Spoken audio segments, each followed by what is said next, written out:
Je crois beaucoup à ce que disait Bergman, c'est que plus on est préparé, plus on peut improviser.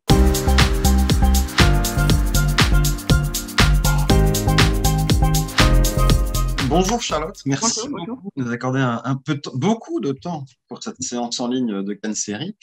J'ai Oui. beaucoup de questions, je vous préviens déjà à l'avance. On est très très très content de vous avoir. On va démarrer tout de suite. Alors vous êtes né à Paris, de parents suédois. Vous avez étudié la réalisation à l'IFI de Los Angeles. Jusque-là, j'ai bon? Oui. Vous avez tourné en France, en Grande-Bretagne, au Portugal, en Espagne, en Suède, au Maroc, en Afrique du Sud, en Thaïlande, aux États-Unis, en Nouvelle-Zélande. Je vais m'arrêter là. Moi, ce qui m'intéresse, c'est qu'en fait, vous êtes une citoyenne du monde, réellement, et une réalisatrice internationale. Et je demande cette ouverture sur le monde, qu'elle soit vécue ou choisie, est-ce que ça nourrit votre approche de la réalisation? Je pense que ce qui se nourrit, c'est sûr, c'est de visiter les pays, des cultures, ça nourrit toujours, mais c'est aussi travailler avec des équipes qui travaillent de manière différente à travers le monde. On fait tous, en tout cas moi, j'ai l'impression de faire toujours un peu la même chose, mais je m'adapte aux techniques, aux équipes, à une manière de travailler différente en fonction du pays où je suis. Et ça, du coup, c'est un challenge permanent. Et j'ai l'impression que ça me permet de me renouveler tout le temps. D'accord. Et ce mélange des origines et des voyages et des expériences internationales, c'est aussi une chance, hein, d'une certaine manière, parce que c'est l'opportunité de récolter des influences ici et là, un peu partout dans le monde. Moi, je sais qu'à chaque fois que je voyage à l'étranger, j'essaie en fait de prendre une série tournée localement ou un film qui a été tourné dans le pays que je visite pour découvrir la culture de ce pays-là. Quelles sont les réalisatrices ou les réalisateurs, et on va peut-être sortir simplement du champ strict des séries, euh, quels sont les réalisateurs et réalisatrices qui vous ont influencé ou marqué? Récemment, parce qu'on peut revenir en parlant de Bergman, et on peut parler d'Alain Resnais, on peut parler de Jean Renoir, on peut parler de tous les réalisateurs d'autrefois, mais aujourd'hui, je pense qu'il y en a un auquel je fais attention et que je trouve très intéressant quand même, c'est Steven Soderbergh, parce que on parle toujours de style pour les réalisateurs en disant, lui, il a ce style-là, par exemple, Woody Allen, il a un style, c'est toujours le même. Ce que j'adore avec Steven Soderbergh, c'est qu'il adapte son style à l'histoire qu'il raconte. C'est-à-dire que s'il fait Erin Brockovich ou s'il fait Trafic, les films ne se ressemblent absolument pas et c'est l'histoire qui est la plus importante. Et puis après, il y a les frères Cohen. Les frères Cohen qui sont quand même aujourd'hui, je pense ils viennent de tourner Macbeth et à mon avis, leur Macbeth va être absolument exceptionnel. Alors, ce Macbeth, d'ailleurs, c'est le premier film des frères Cohen, mais pas des Oui, frères Cohen, parce que c'est oui, pas des juste frères Cohen, un des frères, absolument. ouais, ça va être amusant justement de voir ce Et c'est vrai partage que d'une quand on certaine. voit No Country for Old Men, ça c'est un chef-d'œuvre, quoi. Pour moi, c'est peut-être le chef-d'œuvre parce qu'il y a tout dedans aussi, le suspense, le visuel. Il y a... Mm. Et aujourd'hui, un film, c'est l'histoire, comme je disais pour Soderbergh, et c'est l'histoire qui donne l'empreinte visuelle, mais il y a aussi une empreinte visuelle qu'un metteur en scène doit amener, parce qu'on ne peut plus tourner comme autrefois, parce qu'il y a une demande différente aujourd'hui, de par les plateformes, de par la télé, de par tout, quoi. Justement, vous aviez vu la série qu'il avait réalisée, justement, The Nick. Oui, oui, Euh, oui, oui. c'est aussi, là, pour le coup, une vraie empreinte visuelle marquante. Oui, Enfin, oui, vraiment un style qu'il a oui. façonné avec cette. Oui. Je me Puis posais une après, il y a question. Sam Mendes aussi, quand il fait 1917, c'est juste d'une invention, une créativité. Il a fait aussi des films magnifiques comme Revolutionary Road et ça. Donc, non, il y a tellement de metteurs en scène aujourd'hui qui sont bons que c'est difficile de dire qui on préfère. Ça dépend. On cherche moi, je cherche l'histoire que j'aime et je vois le traitement de cette histoire. Et c'est comme ça. Et donc, peut-être que ma préférence sur les metteurs en scène, elle change ou elle évolue en permanence parce que c'est le dernier film qui compte, quoi. Je me posais une question assez basique. Vous avez travaillé avec différentes cultures de production, vous l'avez déjà un peu évoqué. Comment la réalisation en fait, diffère quand on travaille pour une production française, suédoise, américaine ou anglaise? Mais je crois c'est difficile à dire parce que c'est vrai que si je compare ce que j'ai fait l'automne dernier où j'ai fait un très joli pilote pour Netflix qui s'appelle The Unlikely Murder, qui était vraiment c'est difficile en français par moment, c'était vraiment un character piece, une étude sur le personnage, le tueur présumé du Premier ministre Olof Palme en 1986 en Suède. Olof Palme était le Premier ministre qui sortait du cinéma avec sa femme, mais qui a été abattu en pleine rue. Et a priori, on n'a jamais retrouvé l'assassin. Et là, ils pensent aujourd'hui, 30 ans plus tard, que c'est cet homme. C'est cet homme parce que tout dirige vers lui. Donc, on a fait une étude de cet homme et on a dit si c'était passé, si c'est bien lui, ça serait passé comme ça. D'accord. Donc, c'était un petit film tourné de nuit à Stockholm en hiver avec une équipe de 30 personnes et avec pas beaucoup de moyens. On avait des moyens Netflix, donc c'était pas non plus Arte, mais c'est vrai qu'on avait quand même peu de moyens pour faire ce qu'il y avait à faire sur la page parce qu'il fallait mettre de la neige, il y avait des effets spéciaux, c'était en costume puisque c'était 1986, donc ça ressemble finalement pas à aujourd'hui. Et puis après, je passe ça au Seigneur des Anneaux, où il y a évidemment une énorme équipe à bouger, à remuer et des moyens complètement différents. On en parlera, ouais. Mais ce qui est marrant, c'est qu'au fond, à l'arrivée, on est toujours dans sa tente, devant un moniteur, avec sa script et son chef-op et le DIT. Et on fait un peu toujours la même chose, en fait. On dirige les acteurs, on parle de plan, de montage, de style, et on fait des choses. Alors, parfois, il faut tourner plus vite que d'autres. Parfois, on a moins de moyens, donc il faut trouver des solutions. Et tourner avec moins d'argent, c'est plus difficile que tourner avec plus d'argent, parce qu'il faut toujours être créatif et trouver des solutions pour raconter l'histoire quand même. Mais ça oblige de faire des partis pris, de prendre des partis pris, et finalement, c'est aussi créatif. Et je pense que les contraintes amènent toujours quelque chose. Et donc, oui, donc voilà. Donc, j'ai l'impression, quelque part, malgré tout, de toujours faire, de m'adapter aux circonstances, mais de toujours un peu faire le même travail. Peut-être que la grande différence, c'est qu'en Suède, si je veux changer d'avis et tourner dans l'autre sens, c'est assez facile de bouger 20 personnes. C'est un peu plus compliqué d'en bouger 600 sur le plateau. Donc, voilà. Donc, c'est-à-dire que je ne pouvais pas, à la dernière minute, dire finalement, je préfère tourner dans ce sens-là. D'accord. Plus les moyens plutôt que la technique qui change d'une certaine manière. Bon, la technique change aussi. On a des grues, on tourne de manière différente, c'est sûr. Hein. On éclaire différemment, on a plusieurs caméras, on ne discute pas. Sur les films en Europe, on est toujours en train de discuter avec le directeur de production si on peut avoir un slider ou pas. Il nous en faut 2, alors est-ce qu'on peut en avoir 1 ou 2? Là, la question ne se pose pas. Il y a ce qu'il faut pour chaque caméra. Quoi. D'accord. Donc, on gagne du temps quand même. Je comprends. En tant que réalisatrice, quelle est la principale différence quand on lance une série comme Almighty Murder ou quand on intègre une série déjà existante? J'essaye toujours, alors c'est différent, ça dépend des séries. Il y a des séries qui ont une empreinte visuelle très forte, comme quand j'ai fait The Outsider pour Jason Bateman. Là, c'était une série où il y avait déjà une empreinte visuelle de Jason Bateman très forte. Et en même temps, ils vous laissent, les Américains, extrêmement libres. C'est-à-dire qu'on fait, j'ai fait justement un Zoom call avec lui. Et il m'a dit, regarde ce qu'il a fait et puis fais ce que tu veux. Quoi. Fais ce que tu veux, fais comme tu le sens. Mais on sait que, quelque part, je respecte toujours ce qui a été fait avant moi. C'est-à-dire que j'essaye toujours de voir comment il a fait, comment il a tourné, et peut-être d'amener ça plus loin, et puis d'amener ça à ma sauce, à ma manière. Mais ce qui est très intéressant quand on rentre des séries avec des techniciens quand même très pointus, c'est qu'on se renouvelle aussi permanent parce qu'il y a des choses que je ne savais pas. Ils ont des nouvelles idées pour raconter l'histoire. Tout est différent à chaque fois. Et donc, on apprend en permanence. Quoi.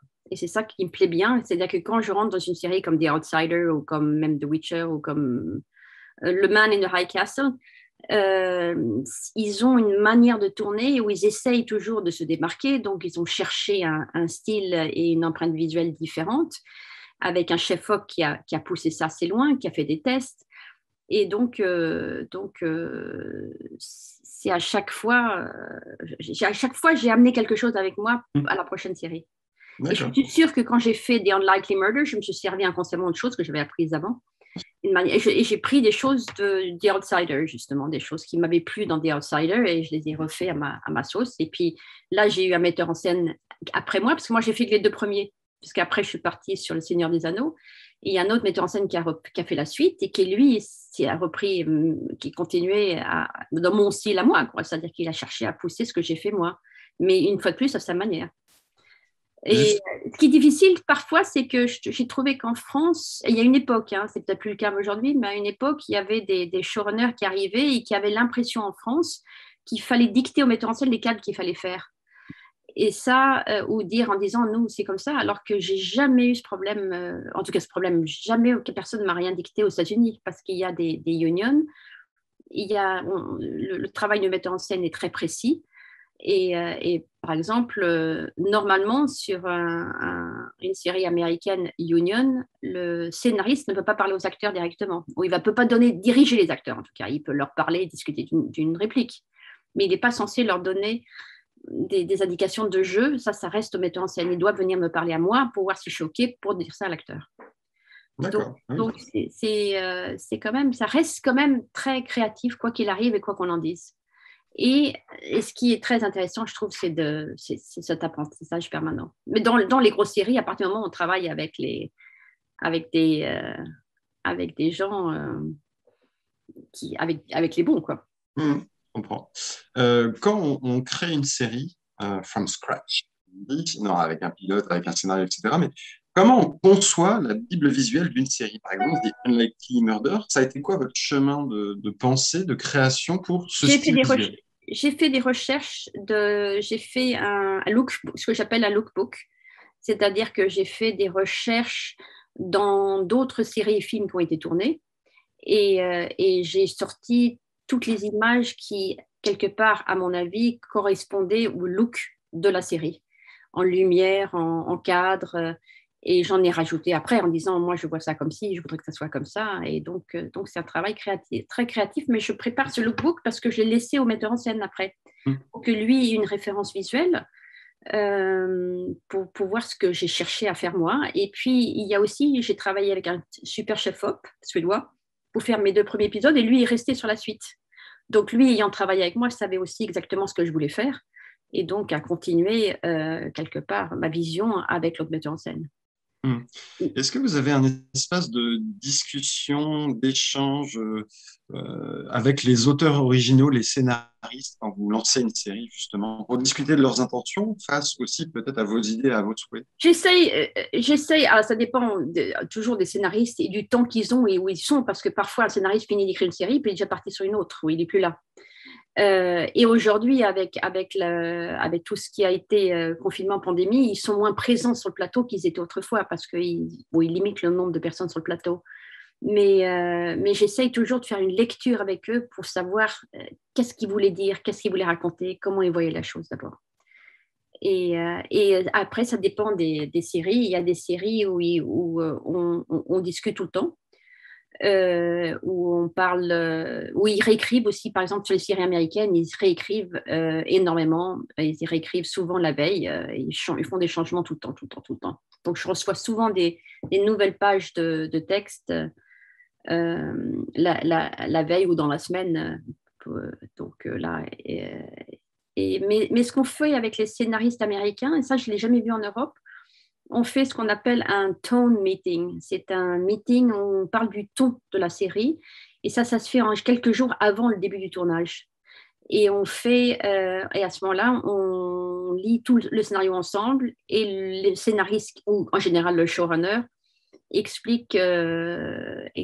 parle du ton, de où sont les personnages, qu'est-ce qu'ils ressentent, comment ils voyaient les choses. Et on discute de ça, on se met d'accord sur plein de choses. Et ça, ce meeting, maintenant, moi, j'ai tendance à demander à l'en faire 2. Je demande en général, quand je commence une prépa, dans une nouvelle série, hein, pas quand c'est la mienne. Quand je commence une prépa, je demande au scénariste, là, je vais faire quelque chose que je vais tourner au mois d'octobre au Canada. Et j'ai demandé au showrunner de me faire un pre-tone meeting. Je l'ai demain, d'ailleurs, en Zoom. On va discuter. J'ai des questions sur le scénario et je voulais voir comment ils voyaient certaines choses. Et je fais ça avant de faire mon découpage pour qu'on soit bien d'accord. Et plus on est d'accord et plus on collabore et plus on est sur la même longueur d'onde, moins il y a de problème à l'arrivée parce que je ne tourne pas des choses qu'il n'aime pas du tout et vice-versa. Et lui, il ne m'oblige pas de faire des choses que je trouve ne sont pas justes. Donc, quand on s'entend bien, et là, c'est quelqu'un avec qui je m'entends très bien, on peut parler des choses. Et parce que finalement, c'est chacun son métier et c'est la collaboration qui est la plus importante. Alors, je me trompe peut-être, mais j'ai l'impression que qu'on soit acteur ou réalisateur, il y a dans une carrière une œuvre qui change tout pour le meilleur, on espère en tout cas. En revoyant une partie de votre filmographie, en étudiant votre parcours, moi j'ai l'impression que cette œuvre, en tout cas en France peut-être, ça a été disparu. Oui, Est-ce que absolument. je me En France, trompe? oui. Non, pas du tout. C'est l'œuvre qui a très bien marché en France. Elle est passée en Angleterre sur la BBC. On a eu de très jolies critiques là-dessus. Et elle a énormément plu cette œuvre à un acteur-producteur qui est Eric Stoltz, et Eric a trouvé ça formidable. Et j'ai fait une série avec lui après, qui était Madame Secretary à New York, avec Théa Leoni. Et lui, il racontait à tout le monde à quel point il avait adoré cette œuvre. Donc oui, et encore hier, on m'en a parlé de cette œuvre. Donc c'est vrai que ça, c'est une œuvre qui a changé beaucoup de choses. Et dans les œuvres suédoises, c'était sans doute la série que j'ai faite avec Joel Kinnaman, Johan Falk, qui a été diffusée à La Rochelle d'ailleurs. On avait fait une diffusion à La Rochelle, qui était une série assez dure d'action et assez, comme on dit les Américains, un peu edgy. Et ça aussi, ça vraiment fait une différence. Et puis après, c'est tout ce que j'ai appris parce que finalement, quand on est réalisateur européen, c'est très complet ce qu'on apprend finalement parce que les Européens, autant les Anglais que les Français que nous, on fait une longue prépa, on tourne et on est là au montage vraiment. Et on fait les post-synchro, on est là au mixage, la musique et tout. Alors que souvent, ces grosses séries américaines, on fait notre director's cut et puis on laisse ça et on avant et on. Ce qui fait qu'il y a beaucoup de metteurs en scène, je pense, américains qui ont démarré à la télé, qui n'ont pas forcément l'acquis qu'on a, nous, en venant d'Europe. Le même acquis. Oui, on vous a parlé de Disparu hier, je vous en reparle encore aujourd'hui. Oui, absolument. Non, moi, j'en suis très, très fière de cette série. Et c'est vrai que la collaboration avec les auteurs, d'ailleurs, tout d'abord, les auteurs, elles ont fait un travail formidable avec Iris Buchet, la productrice. Et puis ensuite, ça a été vraiment la collaboration avec Alix Poisson. Parce que Alix, on a parlé, la manière dont on a préparé les scènes ensemble, on a vraiment fait un joli travail ensemble. Vous prêchez un convaincu, je suis un fan absolu d'Alix Poisson. Elle est exceptionnelle. C'est une des grandes Toujours. réalisatrices avec qui j'ai travaillé. Elle est actrice. Ouais, non, incroyable. Elle sera bientôt dans une série d'ailleurs sur France 2 qui s'appelle Germinal, enfin de la Oui, j'ai vu Germinal. ouais. Incroyable. Est-ce que la grande influence de Disparu dans le style visuel, c'est les séries nordiques pour vous? Oui, je pense que quelque part, c'est les séries nordiques parce que finalement, les séries nordiques, c'est les personnages, c'est the character makes the story. C'est pas on crée pas une histoire et après, les personnages qui dérivent de l'histoire, c'est plutôt le contraire, c'est-à-dire que c'est le personnage qui est plus important que l'histoire, que le plot. C'est-à-dire que le plot est au service des personnages et ce n'est pas les personnages qui sont au service du plot. C'est la grande différence, je trouve. Et quand j'ai fait Les Wallander en Suède, j'en ai fait un, surtout le dernier que j'ai fait, qui a peut-être été moins montré, qui s'appelle The Arsonist, qui était avec Christer Henriksson, donc Wallander, qui avait le Alzheimer dans cette série. Et c'était passionnant de travailler avec lui parce qu'il fallait donc qu'il mène une enquête en se souvenant de rien. En 2015, il a disparu. Et ensuite, effectivement, vous passez aux séries américaines d'une certaine manière avec Madame Secretary. Comment ça s'est fait, ce passage l'Atlantique pour les séries, hein? Parce que vous aviez déjà tourné aux C'était un États-Unis. manager qui m'avait. J'avais eu un manager avant, mais qui n'avait pas fait grand-chose. Et c'est un manager qui avait lu c'était surtout le succès. C'était pas tellement, il n'avait pas regardé Disparu. Je pense qu'il avait réagi au succès Disparu. À l'audimat de Disparu, parce que ça, on en avait parlé, ça a été dans les journaux et surtout, ils en ont parlé dans Deadline, Variety. Et donc, il m'avait contacté et il avait demandé les liens et il a montré ça à des gens. Et surtout, j'étais à ce moment-là à Los Angeles et il m'a j'ai eu des rendez-vous. Et je m'étais bien entendu avec une productrice de Madame Secretary, avec qui on a pas mal discuté. Elle a vu Disparu et elle m'a donné cet épisode à faire. Et parallèlement, j'ai décroché plusieurs épisodes de choses différentes parce qu'il y a suffit d'un, ça amène le reste. Après, j'ai fait Chicago PD, je parlais avec un producteur, donc j'ai fait un épisode de Chicago PD, j'ai fait un épisode de Arrow et j'ai fait un épisode de Grey's Anatomy. Et justement, c'était ma question, en fait, c'est une fois qu'on a mis cette transition Europe-États-Unis pour les séries, hein, juste. une fois qu'on a mis l'orteil là-dedans, comment ça se passe ensuite? Bah, là, vous avez quasiment répondu. C'est en fait un épisode amène l'autre d'une certaine manière. Oui, c'est-à-dire que les gens s'appellent entre eux, c'est-à-dire que chacun appelle pour des recommandations. Donc, si ça se passe bien, c'est-à-dire que ça se passe bien, ou ici, l'impression qu'il faut aller vite, hein. Il faut tourner très vite.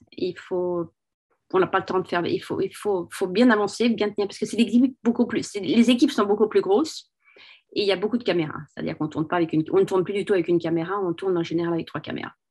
Et il faut que les journées avancent et il faut qu'on termine ces journées à l'heure. Parce que, mine de rien, ils ont peut-être les moyens de dépasser, mais ne veulent pas dépasser. Sans qu'on le sente vraiment, parce que je sens pas la pression. À partir du moment où on est à l'heure, il n'y a pas de pression, mais on est très surveillé tout le temps pour avancer les journées. Je comprends.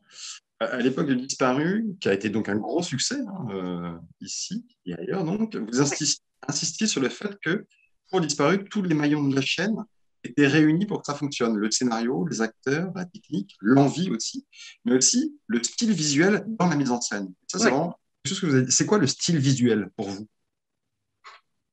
Le style visuel, c'est-à-dire que c'est trouver moi je dirais que c'est trouver un point de vue à l'histoire, comment raconter une histoire. Parce que bien sûr qu'on peut faire un master et des gros plans de tout le monde, et puis on laisse tout ça au monteur, et le monteur en fera une scène, hein, de toute façon, il pourra toujours trouver une manière de la raconter. Mais trouver un style, c'est un point de vue, c'est de choisir, regarder chaque séquence, de voir quel est le point de vue et trouver une manière pas conventionnelle et intéressante à raconter, et aussi pour que ça fonctionne émotionnellement. Et donc, par exemple, dans Disparu, les premiers 4 épisodes, c'était plus Alix Poisson, et la deuxième, c'était Pef, qui, lui, reprenait un peu, et c'était toujours... Et puis après, il y avait constamment le suspense, le malaise, comment placer la caméra, où les placer dans le cadre, garder du temps en temps. Je tournais en off speed, c'est-à-dire en plus lent, en sorte de slow motion. Et donc, parce que et puis après, c'est de l'instinct, hein. On est assis devant son moniteur et on trouve comment raconter la séquence le mieux possible. C'est difficile à expliquer vraiment, mais parce que moi, je travaille beaucoup par instinct aussi. Parce que je sais que quand je vois quelque chose et que ça marche, c'est que ça marche quand je regarde devant le moniteur. Mais pour Disparu, je m'étais inspirée aussi de Broadchurch, parce que Broadchurch, il y avait des ralentis, il y avait des choses, des très belles choses. C'était très émouvant. Et puis avec Alix, on avait plein de références de cinéma. Et on avait beaucoup parlé de Mystic River, quand Sean Penn entrait dans la morgue et découvrait sa fille. Et à ce moment-là, on s'était dit que quand elle découvrait évidemment le corps de sa fille, on ne voulait pas qu'elle pleure. On voulait qu'elle soit très forte. On voulait qu'elle soit... et je voulais le tourner. D'ailleurs, je ne lui ai pas montré le maquillage. Je ne lui ai pas montré la jeune fille avant qu'elle rentre dans la pièce. Donc, Alix, je l'ai filmée en le découvrant. Et donc, elle a eu un choc parce qu'évidemment, il y avait le maquillage dans la morgue et tout. Et donc, Alix et Pef n'avaient rien vu avant. D'accord. Donc, c'était vraiment la première prise. C'est un choix stratégique de metteur en scène, ça. Voilà. Donc, c'est vraiment la première prise qu'on a choisie. Et on s'est dit, on ne veut pas que ça soit conventionnel. J'essaie toujours de ne pas tomber dans le mélo. On ne voulait pas que ça soit mélo. On ne voulait pas qu'elle pleure. On voulait qu'elle soit forte. On voulait qu'elle soit stoïque. Et c'est ça qui est beaucoup plus émouvant, quelqu'un de stoïque, que quelqu'un qui craque tout de suite. Donc, c'est des choix comme ça. Et puis sinon, en fonction, je dirais que The Outsider est une série où je suis très fière de la mise en scène, parce que même si je suis entrée dans une série qui avait déjà un style fort, je pense que mon épisode avait son style à lui. Et entre les shallow focus, c'est-à-dire les shallow focus, je suis désolée, on avait tourné je tournais souvent des plans à 33 images par seconde au lieu d'un 24. On avait plein de petites choses qu'on rajoutait. Je ne couvrais pas tout. Je faisais très attention. Je tournais plus à la 1917, c'est-à-dire que de temps en temps, je cherchais à mettre les acteurs vers la caméra plutôt que de couper. Et donc, c'était un style à part. Je comprends.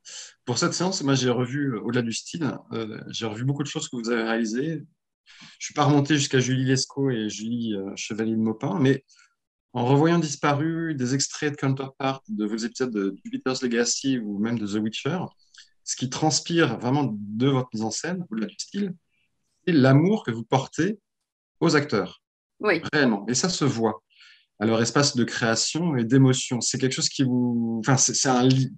Je me trompe à nouveau Non, ou pas du pas? tout. Non, c'est absolument vrai. Et c'est vrai que les acteurs me le rendent bien. Et c'est vrai qu'aujourd'hui, beaucoup d'acteurs me demandent et veulent travailler avec moi parce qu'ils le sentent. Parce que je pense que je les mets à l'aise surtout. Je les mets à l'aise, je les laisse faire jusqu'à un certain point parce que je cherche toujours à voir ce qui m'apporte eux. Je les laisse apporter des idées. Ils ont toujours des idées sur leur personnage, des choses qu'ils veulent essayer et je leur dis toujours montrez-moi si ça fonctionne. Et donc, je suis un peu comme une éponge, je prends tout ce que je peux et puis après, je fais un tri après. Mais je dis jamais, j'arrive pas toujours avec des idées. Comment dire, je crois beaucoup à ce que disait Bergman, c'est que plus on est préparé, plus on peut improviser. Donc, je suis toujours préparée parce que si je ne sais pas quoi faire, au moins j'ai préparé. Mais après ça, je laisse faire et je reste complètement ouverte aux propositions des acteurs et parfois à mon chef-op et au cadreur pour qu'on trouve ensemble à l'intérieur du style que je veux faire, le plan le plus intéressant. Et j'avais sur, par exemple, The Outsider, un acteur, un cadreur extrêmement intéressant qui, chaque fois que je proposais quelque chose, amenait ce que je proposais encore plus loin. Et c'était passionnant et j'ai appris plein de choses sympas. Mais oui, non, les acteurs, j'adore diriger les acteurs. Mais justement, en parlant d'acteur, être réalisatrice, être aussi directrice d'acteurs et d'actrices, Ouais. diriger. Est-ce que c'est simple de diriger? Alors là encore, je vais faire une liste, je suis désolé, mais il y en a tellement. Est-ce que c'est simple de diriger Henry Cavill, Christopher Walken, Théa Leoni, Alix Poisson, J.K. Simmons, Ben Mendelsohn, quand vous en avez marre, vous me le dites, Hilary Swank ou même Christopher Hendrickson? Est-ce que vous devez vous adapter à chaque comédien ou est-ce qu'il s'adapte à vous d'une certaine manière? Ça marche comment? Non, il faut s'adapter à eux. Il faut s'adapter à eux, faut très vite sentir de quoi ils ont besoin. Parce que quelqu'un peut avoir besoin de faire 4 prises, Christopher Walken a besoin de faire 4 prises et c'est la 5e qui va être la bonne. Mais il peut avoir besoin de faire beaucoup de prises. Christian Henriksson, qui est un acteur de théâtre et qui au fond n'aime pas tourner toujours, lui, dès qu'il est bon, et en général c'est à la première ou deuxième prise, donc on a intérêt que ce soit qu'il y ait le point et que le cadreur soit bon. Et puis après, Théa Leni, surtout, elle est extrêmement douée, elle veut aller très vite. Et donc, elle aime surtout répéter le moins possible et qu'on tourne tout de suite. Donc, il faut s'adapter à ça et très vite savoir ce qu'on veut. Et Henry Cavill, sur le tournage de Witcher, il était comment, justement? Adorable, Ah formidable. oui, merci. Merci de conforter cette image que j'ai de lui. Merci. Adorable, d'une gentillesse. À la limite, c'est presque trop parce que quand on est très pressé, que la lumière baisse et qu'il dit bonjour à tout le monde quand il arrive, je lui dis, même au dernier assistant de production, je dis à Henry, il faut qu'on tourne. Il me dit oui, mais je n'ai pas dit bonjour encore. Et non, il est adorable, il est bon, très pro et extrêmement généreux avec les autres acteurs et à donner. Henri, je t'aime. Est-ce que vous êtes adepte des répétitions avant le tournage d'une scène? Alors, ça dépend aussi des acteurs. Joel Kinnaman, par exemple, il arrivait sur le tournage. J'avais d'ailleurs un chef-op français qui devenait fou, Pascal Genesso, qui était formidable. On tournait ça en Suède tous les deux. Mais on savait, on était prêts. Lui, il avait la caméra à l'épaule. On était prêts à tourner. Dès que Joel arrivait sur le plateau, il fallait tourner. Et il était très impatient. Il avait besoin de s'y mettre tout de suite. D'accord. Et puis, il y a des acteurs qui ont besoin de répéter. Et puis, par moment, il faut quand même faire des marques au sol et savoir ce qu'on fait quand il y a une scène plus compliquée et qu'il faut avoir le point, qu'on fait des plans séquences. Donc, ça dépend. Mais en gros, ça veut dire qu'il faut des cadreurs très habiles qui s'adaptent en fonction des acteurs. Donc, ils ont chacun leur manière. Le plus difficile, c'est quand ils sont plusieurs, avoir des manières différentes de tourner. Et quand ils sont ensemble, il faut voir comment faire fonctionner les choses. Mais J.K. Simmons, lui, ne veut pas répéter du tout. Mais il était extrêmement préparé. Il a déjà une idée très préconçue de ce qu'il veut faire. Mais il reste ouvert quand il sent qu'on fait attention à lui et qu'on juge bien les prises et qu'on sent bien les choses. Il est très facile à faire. Donc, voilà. Quand vous lancez une série, est-ce que vous participez au choix du casting de la distribution? Oui. Oui, avec évidemment oui, toutes les parties prenantes. les parties prenantes, oui, absolument. D'accord. C'est une étape vraiment importante parce que j'ai lu quand même pas mal de interviews de vous. Vous citez souvent, ou on vous cite souvent Chabrol qui dit quand le film est fait, quand le casting, enfin, 80% du film est fait quand le casting est fait, c'est ça? Oui, moi je pense que 80% de la direction d'acteur, c'est le casting. C'est-à-dire que quand on a fait un bon casting et que l'acteur et le personnage, il reste après 20% où il faut faire en sorte que notre vision et que l'ensemble, et qu'il faut bien avoir évidemment le film en tête et de savoir où ça va émotionnellement. Mais quand l'acteur et le personnage, c'est quand même beaucoup plus facile. Vous avez commencé votre carrière dans les années 80. Est-ce que la fonction de réalisatrice a changé depuis et comment elle a changé? Je pense que dans les années 80, il y avait moins de femmes, hein, quand même. Et je pense que aussi, il ne faut pas mentir, c'est-à-dire que si je travaille, je pense que Disparu a été un grand pas, mais je pense aussi qu'il y a une période maintenant américaine où il y a plus de femmes qui travaillent qu'autrefois. Et il y a certaines séries un peu, je vais en faire une, je ne peux pas en parler encore parce que c'est pas encore signé, mais je vais faire quelque chose de différent en début d'année. Et cette série, je ne suis pas sûre que je l'aurais eue il y a 10 ans. D'accord. Parce que je pense parce que c'est des choses très masculines et qu'aujourd'hui, ils aiment bien avoir tout d'un coup, on a plus de femmes qui ont plus de chances de faire des choses. Et moi, j'ai la chance aujourd'hui de faire partie quand même des femmes qui ont beaucoup d'expérience. Donc, ça aide aussi. Mais il y a une époque, je pense que d'avoir démarré en France, comme je l'ai fait, ça a certainement été plus simple que de démarrer, en tout cas au départ, complètement aux États-Unis. J'ai fait des séries américaines à Paris. J'ai fait un long métrage en Angleterre. J'ai fait des choses en Suède. Mais la série pure. Et puis, il faudrait que la télé, la télé, elle a évolué aussi, hein. C'est-à-dire qu'aujourd'hui, il n'y a pas les mêmes séries qu'il y avait autrefois. Aujourd'hui, il y a des mini-séries, il y a des choses très différentes qui se font. Et beaucoup plus aussi. Disparu n'aurait pas pu voir le jour il y a 15 ans de cette manière-là, enfin, telle qu'elle a été printemps 2015. C'est vraiment une série qui était bien, bien dans son temps Ouais, et qui a fait aussi bouger les choses. 15 ans plus tôt, elle n'aurait pas pu voir le jour telle qu'elle. C'est pas possible, non. enfin, de mon point de vue. Non, et puis je pense pas que par exemple, j'avais fait une série, j'avais fait un pilote quand même, il y a très longtemps sur TF1, qui s'appelait Brigade Spéciale. Hum, Et là, je suis déjà étonnée que j'ai réussi à faire ce que j'ai fait. Et c'est quand même Anne Cossin s'est fait violer par un tueur en série dans un ascenseur.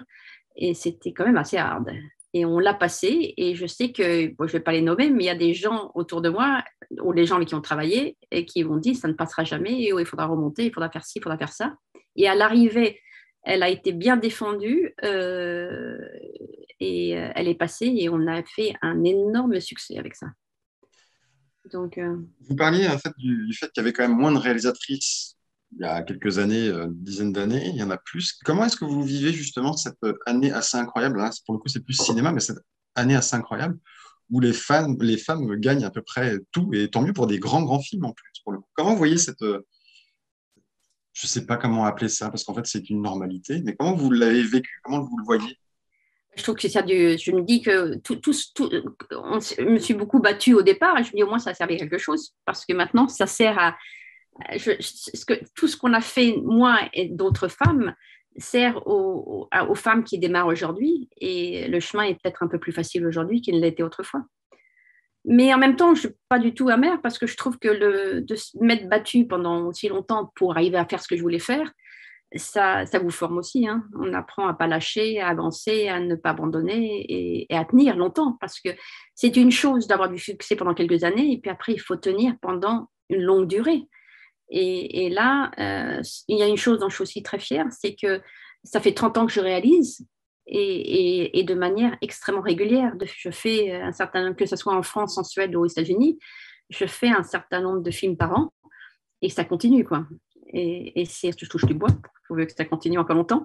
Mais c'est ça qui fait plaisir aussi, c'est-à-dire que c'est de durer et sur Je la comprends. longueur et de continuer à faire des choses de qualité, des choses que j'aime. Et je cherche toujours à avoir des choses, de ne pas me répéter tout le temps. Là, j'ai fait beaucoup de fantaisie, évidemment, avec The Witcher et, euh, Le Seigneur des Anneaux. Donc là, c'est bien aussi de passer à des choses un peu différentes, quoi. J'aime bien l'action, j'aime bien le spectacle.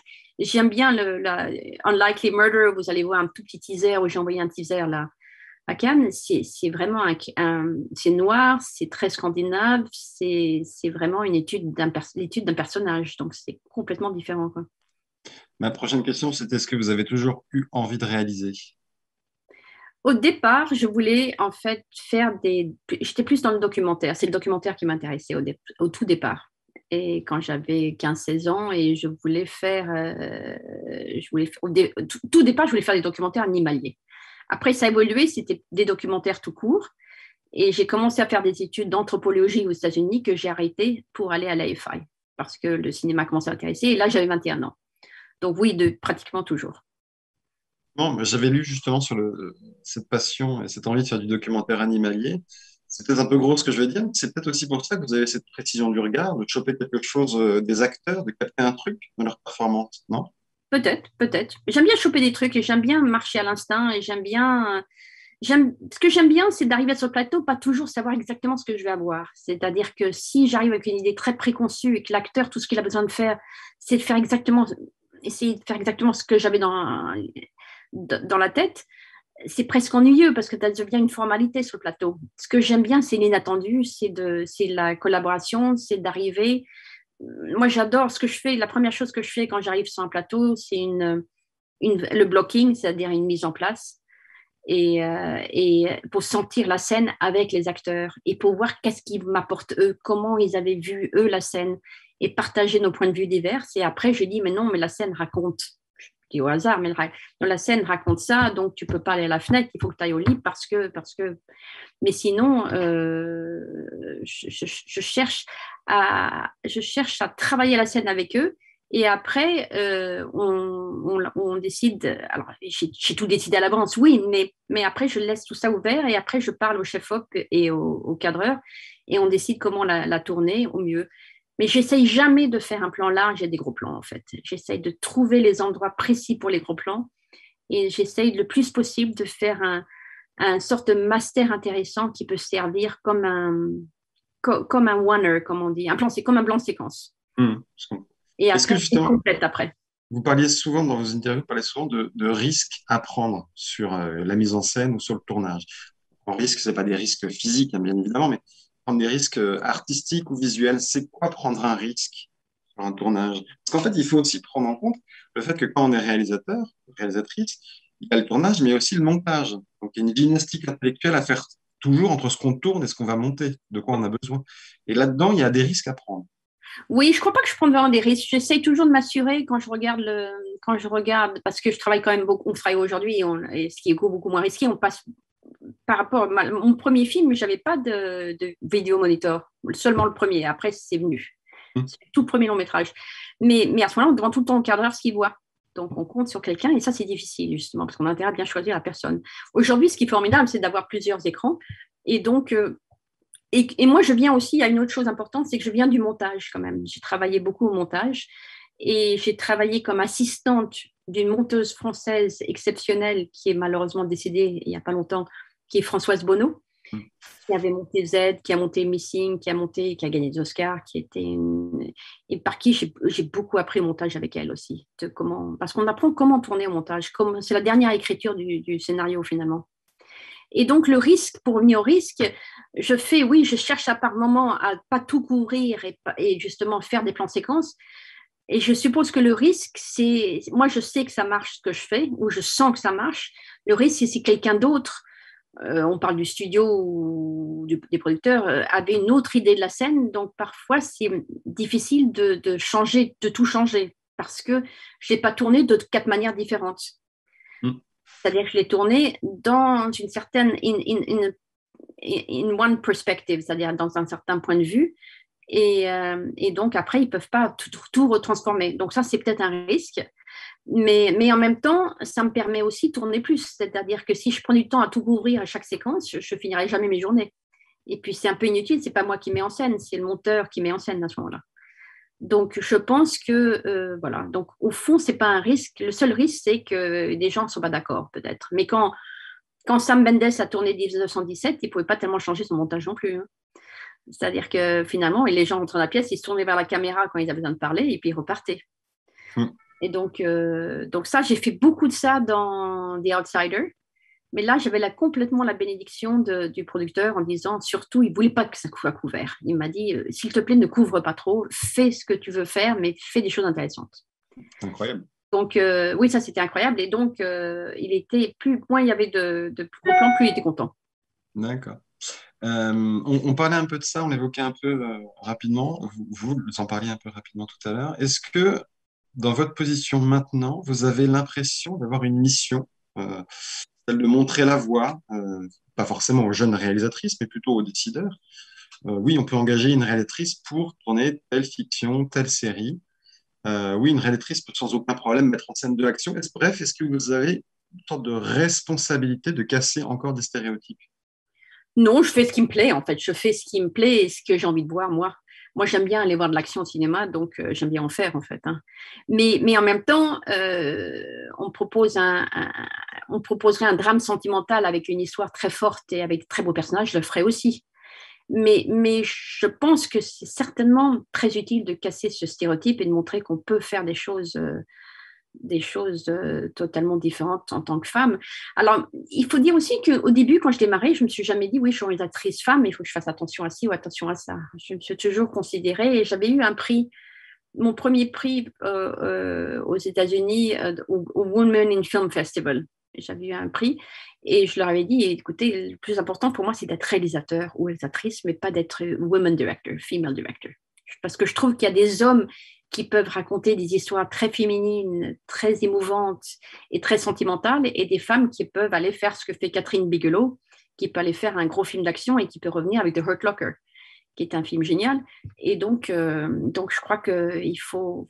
Alors après, c'est sûr qu'une femme a une certaine vision. Il y a des acteurs plus à l'aise pour certaines scènes avec des femmes, et surtout des femmes qui doivent se déshabiller aujourd'hui ou quoi que ce soit, elles se sentent plus à l'aise pour me parler de choses que si j'étais un homme, elles le disent. Mais je trouve qu'il faut aller nous chercher, femmes ou hommes, pour ce qu'on sait faire en fait, pour notre force.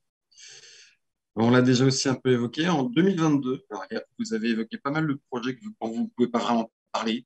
Je suis un peu frustré, forcément. Hein. Il y a quand même un projet dont on peut parler. En 2022, tout le monde va revenir en terre du milieu. Tout le monde, pas quoi? Tout le monde va revenir au Seigneur des Anneaux. Oui. Peu importe les sommes engagées dans ce projet, il est monumental. Euh, vous en êtes. Question simple, comment on arrive sur un projet aussi, pour le coup, a priori, c'est la série la plus chère de toute l'histoire, mais comment, au-delà des chiffres, comment on arrive sur Le Seigneur des Anneaux, la série? Ils ont engagé 2 jeunes showrunners qui étaient absolument formidables, très ouverts, pleins d'énergie, de passion. Et j'ai fait une interview avec eux. J'ai fait une première interview avec une productrice, deuxième interview avec les showrunners. Et puis, je n'avais aucune idée si ça s'est bien passé. On a toujours l'impression que ça se passe pas mal parce qu'on discute et on parle de style, de cinéma, de choses. Et puis tout d'un coup, on m'a appelé très, très vite pour me le proposer. Quand on arrive sur une série aussi chère, parce que forcément, on a vu passer ces chiffres, la plus chère de tous les temps, Le Seigneur des Anneaux, est-ce que la pression est la même? Je pense que la pression est bien plus forte sur les showrunners et les producteurs que pour moi. Moi, j'arrive et d'abord, j'ai la grande chance de faire 2 épisodes, ce qui était énorme. Sur le coup, oui, parce qu'on arrive là-dedans en disant j'ai intérêt à assurer, quoi, en arrivant. Mais une fois qu'on commence à travailler, on n'y pense pas plus, quoi. C'est-à-dire qu'on avance, on fait comme d'habitude. C'est-à-dire que c'était juste, les journées étaient très, très longues parce que je me levais tous les jours à 4 heures, j'étais sur le tournage, je faisais à la fin de ma journée. Le plus grand problème aujourd'hui de toutes ces grandes séries, c'est que le temps de montage ne suit pas. C'est-à-dire que le temps de montage de post-prod pour nous, metteurs en scène, n'est plus assez long vu le nombre de plans et de temps qu'on a pour tourner ces séries. C'est-à-dire que quand je fais Madame Secretary, je tourne ça en 8 jours, je peux monter en 4 jours, j'ai fini mon montage. Il n'y a rien d'extraordinaire. C'est fait, quoi. Je sais déjà ce que j'ai. Sur un projet comme ça, j'avais aussi beaucoup d'actions. C'est énorme ce qu'il y avait à faire. Donc, je montais tous les jours. Donc, j'avais des monteurs Et j'allais, à la fin du tournage, j'allais travailler au montage tous les jours. Et je préparais après le lendemain. Donc, les journées étaient assez longues. Je veux bien croire. Voilà. Dernière question, mais vous n'allez pas pouvoir me répondre, j'en suis sûr. Est-ce que vous serez de retour derrière la caméra pour la saison 2? Je peux dire que j'espère. J'aimerais bien. Déjà pas mal. Je vous remercie. Voilà. Merci beaucoup d'avoir accordé tout ce temps. Merci aussi d'avoir accordé tout ce temps avec notre série. C'était passionnant. Et je suis absolument sûr que tous ceux qui verront cette conférence en ligne seront d'accord avec moi. Et encore bravo pour toute cette œuvre qui continue. Merci. À bientôt. Au revoir.